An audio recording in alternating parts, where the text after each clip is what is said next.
Olá, meus amigos LAC Concursos, como é que vocês estão? How you doing, ladies and gentlemen? I am Teacher Kenny and we're about to start another class. Eu sou o professor Kenderson Araújo. Nós vamos começar uma nova aula. Na aula passada nós abordamos o tema Word Formation, certo? Formação de palavras dentro da interpretação de textos, ok? Nós vimos que existem elementos gramaticais que são utilizados, que são empregados nas palavras, nos substantivos, dando origem a novas palavras, e estes elementos são essenciais para uma boa interpretação de texto, para uma boa compreensão textual, ok?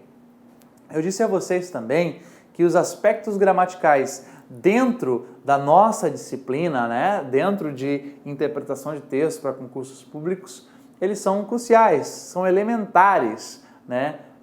Não se pode compreender um texto sem saber alguns elementos gramaticais. Ao mesmo tempo, eu tenho sempre deixado bastante claro para vocês aqui a não necessidade de vocês se preocuparem com relação a ter um vocabulário bastante extenso, né? Não é necessário que você saiba tudo de inglês para poder compreender um texto, certo? Então, nós temos aí, pessoal, aquele velho lance da moderação, né? Não de mais isso, mas não de menos também. Então, é necessário a gente manter um equilíbrio aí para que a gente possa se dar bem na interpretação de texto, certo? Voltando então a frisar, para interpretar texto é bom que nós saibamos elementos gramaticais de vocabulário. Não é necessário estar completamente alinhado a todas as palavras e estruturas do texto, mas conhecer algumas delas facilita a compreensão textual, ok? Só para você se lembrar disso daí, eu vou bater nessa tecla até o final, certo? É importante saber estruturas gramaticais, certo? É importante conhecê-las para a interpretação de texto, ok? Não tem como, se você não saber alguma coisinha ali de gramática, não tem como você interpretar um texto, certo? É exatamente por isso que eu tinha dito para vocês, eu dei aquela dica na aula passada acerca de trabalhar a compreensão pela leitura linear da estrutura. Em inglês, qual seria essa leitura linear da estrutura? Não me lembro disso. Sujeito, verbo, restante da frase. Pronto. Isso aí já é algo que eu já friso, já deixo gravado, ok? Sujeito, verbo, restante da frase. Esse restante da frase são os adjuntos adverbiais, são as palavras, são as ações acontecendo ali, onde, os locais, etc e tal, certo? Então, é muito importante conhecer essas estruturas para facilitar a nossa leitura, certo? Muito bem. Então, na aula passada, nós começamos a estudar, dentro do aspecto de formação de palavras, do word formation, os afixos, né? Que são o conjunto de partículas que são utilizadas, são empregadas num determinado substantivo para dar origem a um adjetivo, para dar origem a uma palavra nova, num verbo para dar origem a uma palavra nova, não é? Então nós vimos isso daí na aula passada, passamos por vários deles, os senhores se lembram perfeitamente, tem disponível aí, qualquer coisa é só recorrer a eles, ok? Passamos por vários deles, aprendemos como utilizar, como dar origem a novas palavras por intermédio de vários deles, apenas com o uso do ER que aprendemos na aula passada, do full e do less, ok? Do you remember what are full and less used for? Você se lembra para que nós utilizamos o less, para que nós utilizamos o full? Você se lembra, do you remember what do we use ER for? Se lembra para que nós utilizamos o sufixo ER? Sim ou não? Não? ER nós utilizamos todas as vezes que nós queremos falar de uma profissão ou daquele que executa a ação, ok? Player, por exemplo, nós vemos que é jogador, aquele que joga, aquele que toca. Você já viu, por exemplo, um MP3 player? O que ele quer dizer? MP3 player é aquele aparelho que toca as músicas MP3, ok? MP3 player, disc player, DVD player, certo? É o que toca o DVD, o aparelho que toca o DVD, etc e tal. Nós vemos full and less como sufixos. Full sempre acrescenta algo, ou ele indica que aquele determinado substantivo tenha muito daquilo que nós estamos abordando, daquilo que nós estamos falando. And, nós vemos que less, on the other hand, por outro lado, quer dizer exatamente o oposto. Less é quando aquele substantivo tem pouco daquilo ou menos daquilo que nós estamos abordando. Alright? Well, guys, today we're gonna keep talking about this. Nós vamos continuar falando sobre isso. Eu gostaria que você desse uma olhada aqui. Nós temos a estrutura que vai utilizar o sufixo hood. Você com certeza vai se lembrar de palavras que você já tenha visto com hood, ok? O substantivo qualquer mais a partícula, o sufixo hood, dá origem a um substantivo abstrato. Substantivo de baixa produtividade, significando o estado de ser, ok? Há cerca de 1000 anos atrás, no período conhecido como Old English, o que nós chamamos de inglês arcaico, ok? Old English, o inglês velho, o inglês arcaico. Há cerca então de 1000 anos atrás aí, o hood era uma palavra independente, com significado amplo, relacionado à pessoa, sua personalidade, sexo, nível social, condição, ok? A palavra ocorria em conjunto com outros substantivos para posteriormente, com o passar dos séculos, se transformar num sufixo. Ou seja, só depois de muito tempo, essa palavra foi agregada a um outro substantivo, dando origem aí ao sufixo hood, ok? Essa mudança de palavras, ela ocorre em todas as línguas, né? Com o passar do tempo, com o passar dos anos, as palavras mudam, ok? Nós, em português, pelo contrário, nós não agregamos, a gente vai tirando as palavras, vamos encolhendo, né? Um exemplo disso, por exemplo, é você, né? Você, a palavra, o pronome, né? Há muito tempo atrás, se dirigia a uma outra pessoa como vossa mercê, né? Vossa mercê gostaria, vossa mercê porventura iria, né? Depois de um tempo, o mundo vai andando, né? E o que acontece? Começa a aparecer o vós mercê. Vós mercê virou você. Você a gente já chama C. Você vai lá hoje, você vai isso, você vai aquilo. Então nós vamos sempre mudando as palavras, né? Com o hood aconteceu mais ou menos a mesma coisa. Há muito tempo atrás ele era agregado a outra palavra para dar esse sentido abstrato, né? E ele tinha um significado bastante amplo. Por quê? Cada vez que ele era agregado com uma determinada palavra, ele abria um horizonte aí de significados, ok? Então, com o passar dos séculos, ele se transformou aí em um sufixo, ok? Então, vamos lá. O sufixo hood, então, ele é abstrato. Por exemplo, nós temos aqui o substantivo contável e o substantivo abstrato. Ora, vamos trabalhar com esse parâmetro, substantivo contável, ou seja, é aquele que pode-se ter uma dimensão, ok? E quando ele se tornar em um substantivo abstrato com o acréscimo do hood, é aquele que é genérico, pode-se dizer assim, ok? Então vamos lá. Adulto. Adulthood, maturidade, ok? Entendeu? Adulto. Ele é adulto. Eu sei do que se trata. Adulthood é maturidade, ok? É algo mais intrínseco, é algo mais sutil do que o adulto propriamente dito, ok? Brother, irmão. Brotherhood, fraternidade, irmandade, ok? Child é uma criança, é contável. A childhood, but childhood é infância, ok? Father é pai, but fatherhood é paternidade, ok? Mother é mãe, but motherhood é maternidade. Neighbor, vizinho. Neighborhood, vizinhança.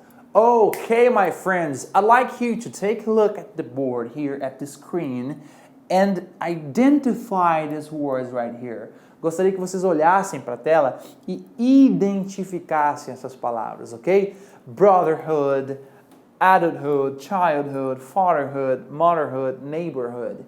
Todas essas palavras derivam de substantivos que nós conhecemos e que são contáveis. You have a father. Você tem um pai, ok? But you don't know what fatherhood is like. Mas você não sabe o que é a paternidade. Maybe if you are a father, talvez se você for um pai. Então você entende? Nós temos uma palavra, um substantivo contável, aquilo que é inexorável, é aquilo mesmo. E nós temos o acréscimo do sufixo hood, que dá a esse substantivo conhecido uma ideia mais genérica, mais abstrata, como é o exemplo de paternidade, maturidade, infância, fraternidade, ok? Vizinhança, alright, very good. Bom, outro substantivo que dá origem, aliás, outro substantivo abstrato tem origem com o acréscimo do sufixo ship, que você talvez conheça, certo? O sufixo de baixa produtividade significando o estado de ser. Então vamos lá, ó. O hood é um sufixo de baixa produtividade que significa o estado de ser. E o ship, da mesma forma, se dá com o significado de estado de ser, ok? A origem do sufixo ship é uma história semelhante à do sufixo hood.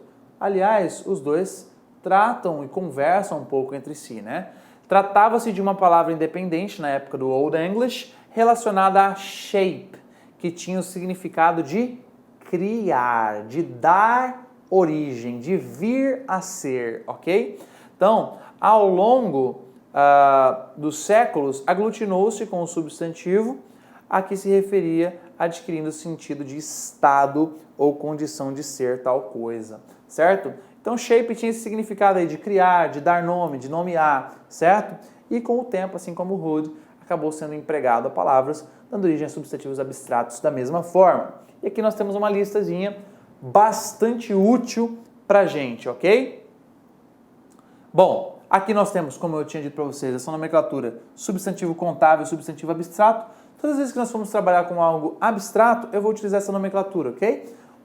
De um lado eu vou chamar de substantivo contável, porque se tem noção, se tem dimensão acerca do que é especificamente, pela semântica, e vou chamar de substantivo abstrato, porque é quando eu dou aquele termo mais genérico, mais profundo aí, ao substantivo, né, de origem. Então nós temos lá citizen, que quer dizer cidadão, citizenship, cidadania, dealer, negociante, revendedor, dealership, revenda. So, dealer, negociante, revendedor, dealership, revenda. Eu disse para você que já fala inglês que seria importante dar uma olhada nessas aulas, porque talvez você não conheça termos como esse, dealership, como um termo que caracterize revenda. E dentro de concursos públicos, vou citar aqui o concurso do Banco do Brasil, que é o que a galera está correndo um pouco mais atrás por conta do inglês estar sendo solicitado, né?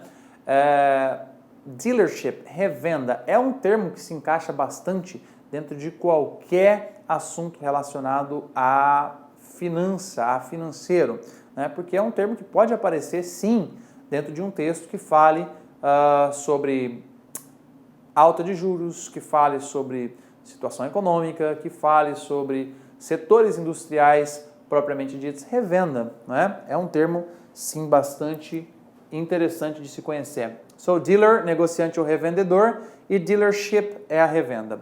Dictator é ditador. Dictatorship é um regime de ditadura, ou seja, é uma ditadura. Dictatorship, ditadura. Friend, amigo. E friendship, amizade, ok? Leader, líder. Leadership, liderança, ok? É o estado de ser. Você entende o que é o estado de ser? Eu sou um líder. O estado de ser que eu exerço é um estado de liderança, ok? So, member, membro, sócio de um clube. Membership é a qualidade de quem é sócio, ok? Faz parte da sociedade ali, ok? Part of the membership. Alright? Owner, proprietário. Ownership é posse ou propriedade, ok? So, partner é sócio, companheiro, parceiro. Partnership é uma sociedade comercial, ok? So, partnership derives from partner, deriva de partner, ok? E dá origem a uma parceria comercial, alright? É uma sociedade. Relation, relação. Relationship, relacionamento. Ok, guys? Tranquilo? Então, vimos who'd e vimos ship, ambos dando origem a um substantivo abstrato, ok? E tendo aí sua origem em substantivos contábeis. Very good. Advancing, going forward, né? Indo aí adiante, nós temos um adjetivo mais ness, que é igual a um substantivo abstrato, tá? Significando o estado ou a qualidade de.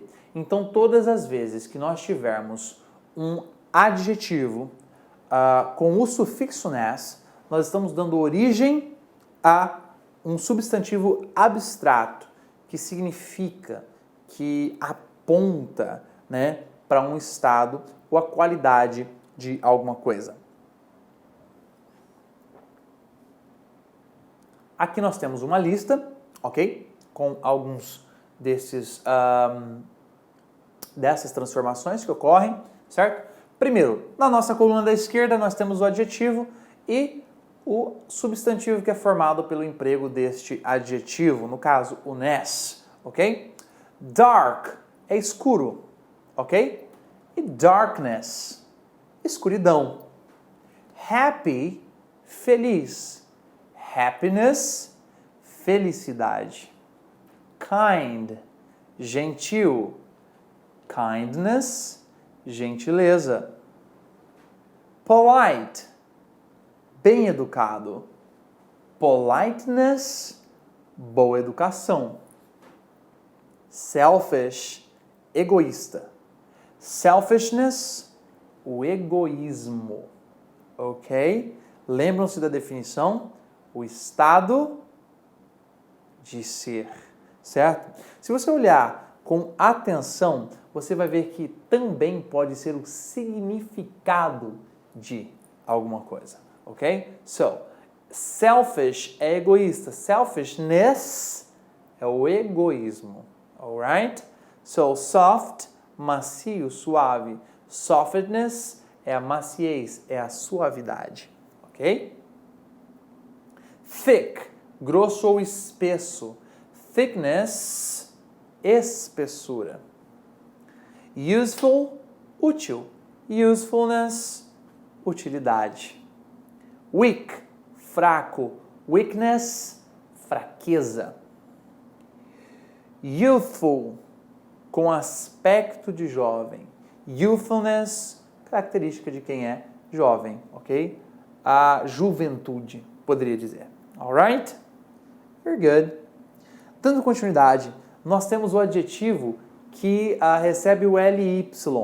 Esse é muito comum, né? A gente vê bastante, nationality, finally, kindly, softly, todos esses adjetivos que recebem o ly dão origem a um advérbio, tá? E o mesmo acontece quando nós recebemos o ed no final do adjetivo, né? Nós acabamos dando origem, às vezes, a um advérbio e, de certa forma, nós damos origem a um substantivo abstrato, da mesma forma, tá? Então, o adjetivo com a partícula, com o sufixo ity, ity, ele dá origem a um substantivo abstrato e ele significa o mesmo que o anterior, tá? o estado, a qualidade de, equivalente ao sufixo idade do português, nacionalidade, particularidade, ok? Então, uma vez que a origem desse sufixo é o latim, as palavras a que se aplica são na grande maioria de origem latina, mostrando uma grande semelhança com o português. Aluno LAC Concursos, todas as vezes que você ver esse sufixo ITY, ele já abre aquele sorrisão. Porque ele vai, na grande maioria das vezes, ser empregado em palavras de origem latina. Então, é muito fácil se identificar seus significados, ok? Então vamos lá? Vamos dar uma olhada se de fato o Kenny não está falando bola, não? Então vamos lá, ó. Adjetivo, ire como substantivo abstrato, tá? Able, apto, que tem condições de. Ó, able é meio complicado, Kenny. Eu jamais saberia o que quer dizer. Porém, se você ver ability, o que parece? Habilidade ou capacidade. Active, ativo. Activity, atividade. Alright? Tranquilo? Available, quer dizer disponível. Availability, disponibilidade. Complex, complexo. Complexity, complexidade. Flexible, flexível. Flexibility, flexibilidade. Generous, generoso. Generosity, generosidade. Humid, úmido. Humidity, umidade. Personal, pessoal. Personality, personality, personalidade. Possible, possível. Possibility, possibilidade. Probable, provável. Probability, probabilidade. Productive, produtivo. Productivity, produtividade. Responsible, responsável.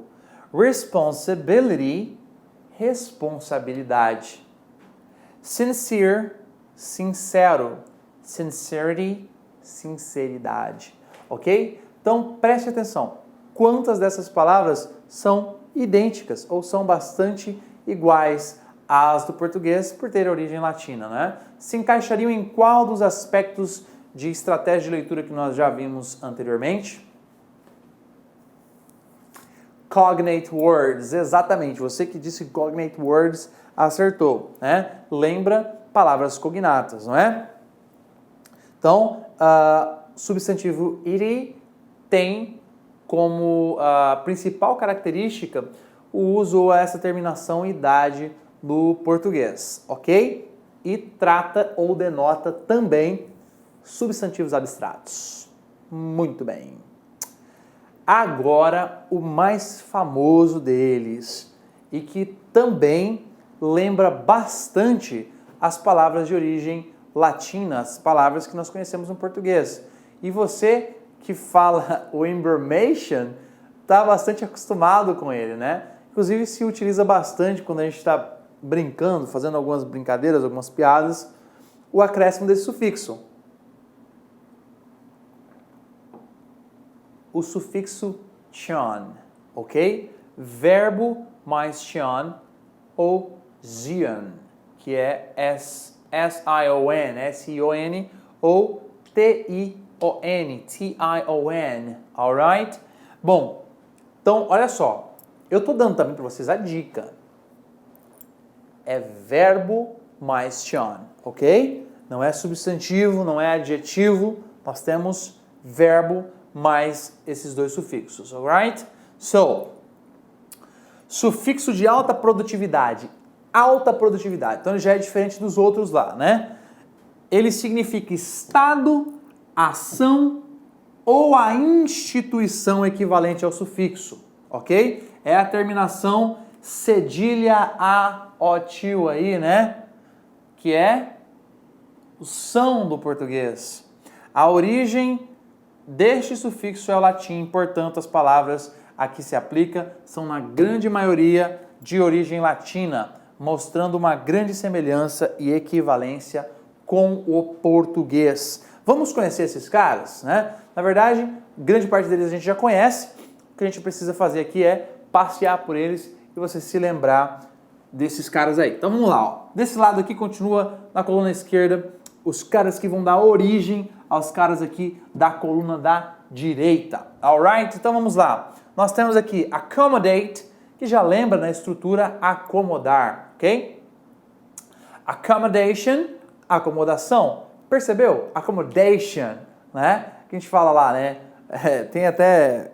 Nossa, tem umas propagandas aí de cursos em inglês à distância que são muito chatas. Eu não gosto, eu acho insuportáveis. Todas as vezes que começa a passar, eu já troco de canal porque é insuportável. Mas brinca bastante com o emprego desse sufixo, né? Hospitalization, futebolation, bonitation, trabalhation, né? A gente gosta de brincar bastante com esse sufixo aí, né? Então, ó, accommodate, acomodar, accommodation, acomodação, acquire, adquirir, acquisition,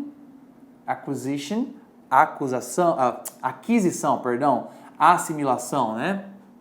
Olá, meus amigos! Olá, minhas amigas! Gostou da aula do professor Kenderson Araújo? Quer continuar assistindo? Então acesse o nosso site lacconcurso.com.br. Lá nós temos a melhor preparação do concurso do Banco do Brasil. Pode ter certeza, o nosso site é um site especializado em carreiras bancárias.